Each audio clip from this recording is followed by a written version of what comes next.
She bragged about stealing my life, so I called the people who make lies disappear. When my sister Jenna laughed over pumpkin pie and boasted about using my identity to snag a six-figure loan, I smiled like a polite person and let the room settle into awkward chuckles.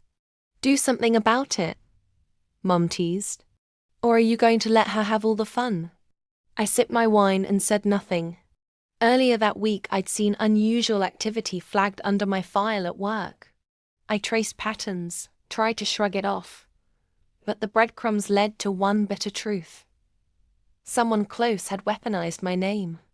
I called my team. Not in the loud, dramatic way TV makes it sound. Quiet, precise.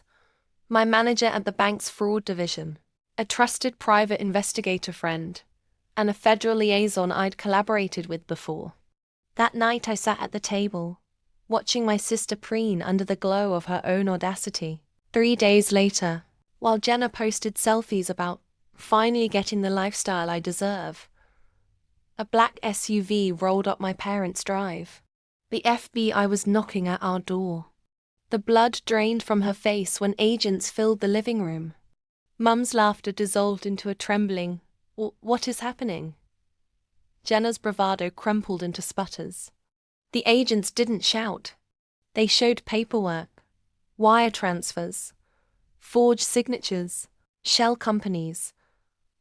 A paper trail Jenna's bravado had never considered. My sister's face changed scene by scene, from smug to stunned to pleading. She begged for mercy. I let the legal process do the talking. Then came the twist nobody expected. Once the agents started tracing the accounts deeper, they found something much uglier than Jenna's loan. A network. Jenna had been a small player in a larger mortgage and loan ring targeting immigrants and retirees, laundering money through fake storefronts and sympathetic relatives. And my dear, laughing mother? She had been collecting cash envelopes as help for Jenna's business. Jenna's arrogance had burned through protective layers. Mom's amused shrug at the table was now evidence on record. The house that once smelled of roast turkey filled with tense whispers and official voices. I sat very still and watched as the family I thought I knew rearranged itself into defendants and witnesses. It hurt. It was brutal. But I had a line I refused to let anyone cross. My name. My identity. Jenna thought she could joke about it at dinner.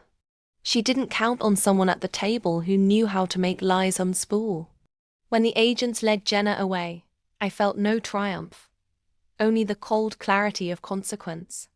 If you like justice that arrives quietly, professionally, and with teeth, subscribe. I share true tales of betrayal, clever comebacks, and the moments ordinary people turn into unstoppable forces.